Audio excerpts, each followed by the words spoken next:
Well, there has been a massive flare-up in Israel-Palestine ties. After a series of attacks, both the sides are claiming that the fight will continue. It's a century-old issue. The Israel-Palestinian issue is now simmering as the world watches on. I'm joined by three very prominent guests. Hananya Naftali, who's a prominent Israeli speaker. I'm joined by Dr. Fadi Ismail, a research fellow at the International Institute for Counter-Terrorism, and I'm also joined by Dr. Ashraf Ajrami, who's a political analyst. Hananya, I would like to start by asking you, do you believe this is an issue which can be solved? It's a 100-year-old issue. We have seen how thousands have lost their lives. Do you believe this is an issue which can be solved in years to come, or do you think that this is an issue which will continue for another 100 years? This is a very tough question, given the fact that I served myself in the Israeli military and I fought terrorism myself.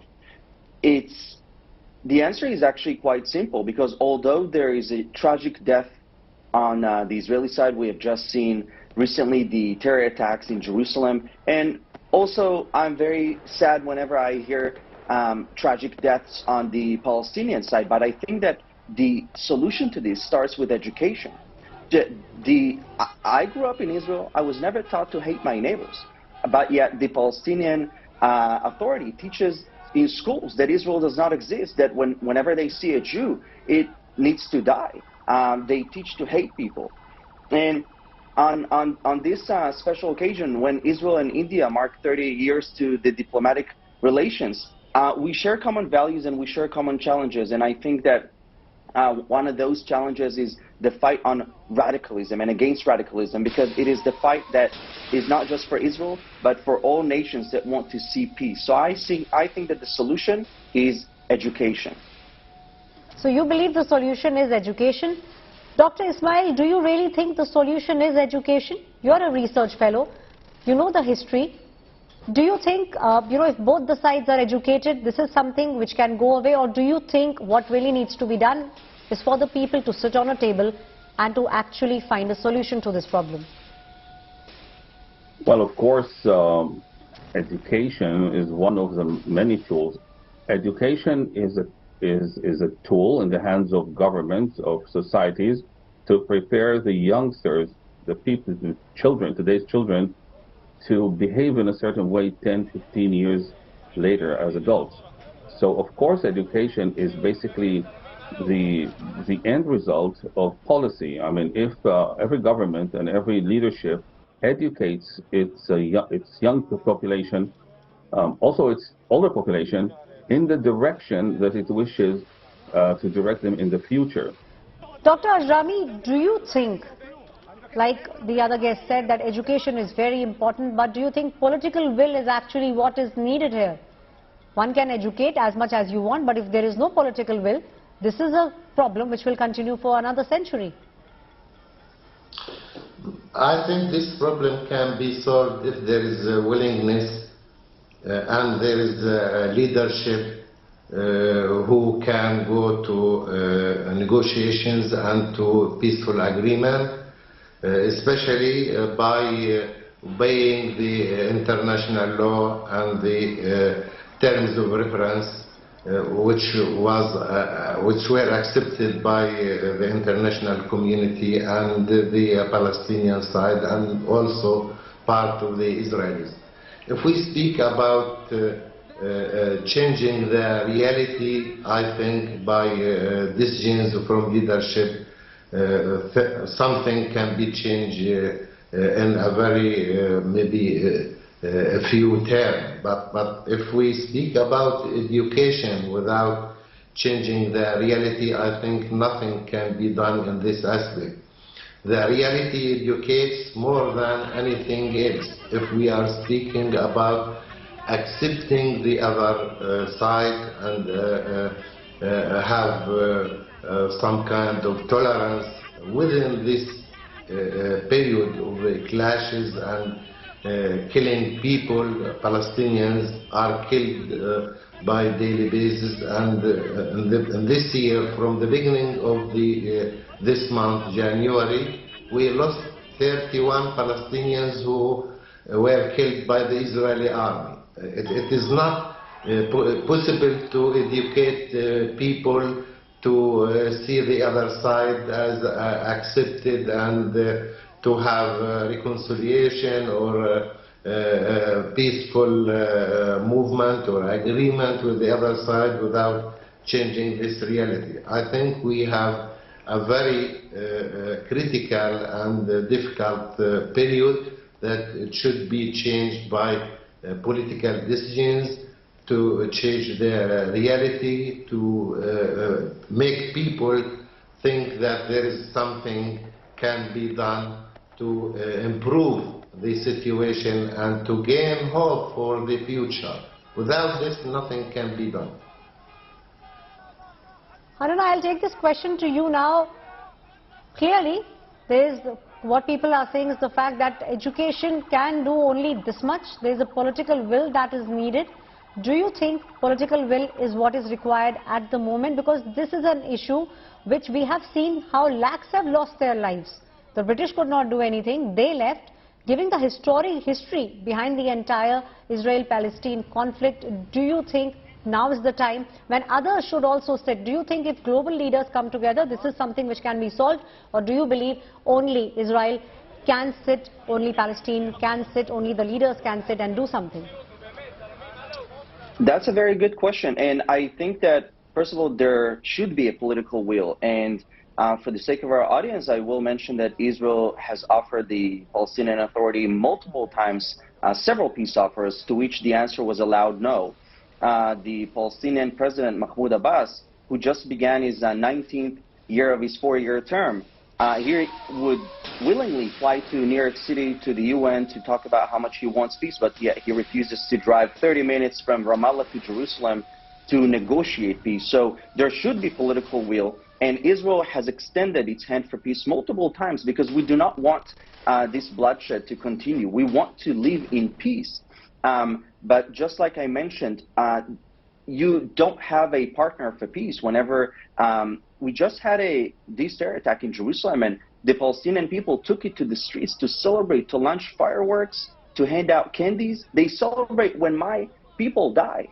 How can we shake hands and make peace when they teach and encourage that? And it comes from the political level that they pay terrorists who murder my people, my brothers and sisters. They pay them a salary. So they make it worth for them to go out and carry out these terrorist attacks.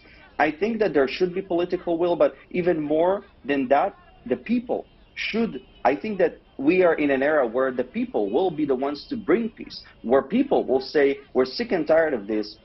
We choose to love one another, and we choose to put an end to this ongoing bloodshed and hate, because hate will bring more hate and war, but love will bring peace. Dr. Azrami, I will take this question to you now. If there are people who are celebrating the death of Israelis, do you really believe that peace is something that both the sides can actually look at? There's a lot of finger pointing here. Well, I think the Palestinian people needs peace more than any people in this world, because we are suffering from the lack of peace. But peace is to practice the national rights, civil administration, civil determination, and self-determination, and having a Palestinian independent state, and solving the whole core issues of this conflict. This is the peace. Peace, not just declarations. Israel all the time declares that it wants peace, but on the ground there are settlement projects which can prevent any kind of establishing a Palestinian independent state. This government mainly signed its program on the annexation de facto of the Palestinian territories by dividing the security forces between the defense ministry and between the civil government with the Smotrich. They signed that they don't want to give up any square centimeter from the Palestinian occupied territories. By this government, by this program, by these activities, by commitment to a settlement project by changing the status quo in Jerusalem, no one can speak about peace. Peace should be done by accepting the principle of establishing a Palestinian national state, an independent one, on the basis of 1967 borders, as the international law and resolutions said all the time. This is the peace. If the Israeli government is willing to do this, I think all Palestinians are partners, not just President Mahmoud Abbas. And even when the Israelis talk about opportunities that the President Mahmoud Abbas refuses, I think this is false propaganda. It is not true. There are two occasions that the Israelis offered something for Palestinians, but it wasn't completed because the two prime ministers, Ehud Barak and Ehud Olmert, went to early elections and stopped negotiations when it was progress in these negotiations.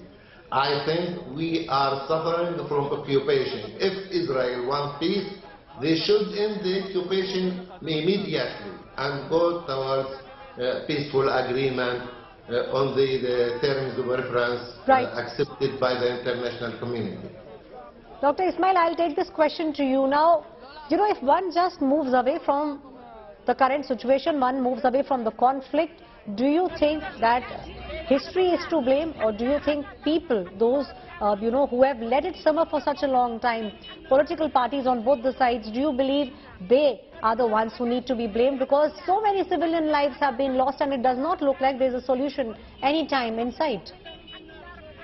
Well, history is people. I mean, we have to remember that this whole conflict is, in historical terms, pretty young. It started at the end of the 19th century, and it was an outcome of the power dynamics that existed in the world at the time, the dynamics between the superpowers of the time, the colonialist superpowers. And we know the history. The history is well written. It's in the books. It's for people who are interested in it. So history is people making choices that in the end, now for 5 generations later, and we are still facing the outcome of those choices that previous generation politicians have made for us. So it's a cause for hope, and it's a cause also for despair. If people made choices, then I guess new people can make new choices. Here's a question: can we basically overcome the memory? And I'm speaking about all sides to this conflict, because there's more than two sides. Can everybody overcome the memories, the very hard, very hard? And you know that from your own country. Is it possible? Is it possible to overcome all of that and say, you know what, let's reset the clock? Is it possible for humans? Because not every process is reversible. You know, there's entropy in the world, to say it in a philosophical way. So people have memories, things have changed. Some very dramatic things happened in the last 100 years. Right, Dr. Ismail. Yeah. So, yeah, go ahead, sorry. Thank you all the guests for joining me on this very simmering issue, but it looks like no. It looks like one will not be able to find a solution, because this is a problem from history. It looks like it will be many years before the Israel-Palestinian conflict can be solved. But unfortunately, till the time it's not solved, we could see more people losing their lives.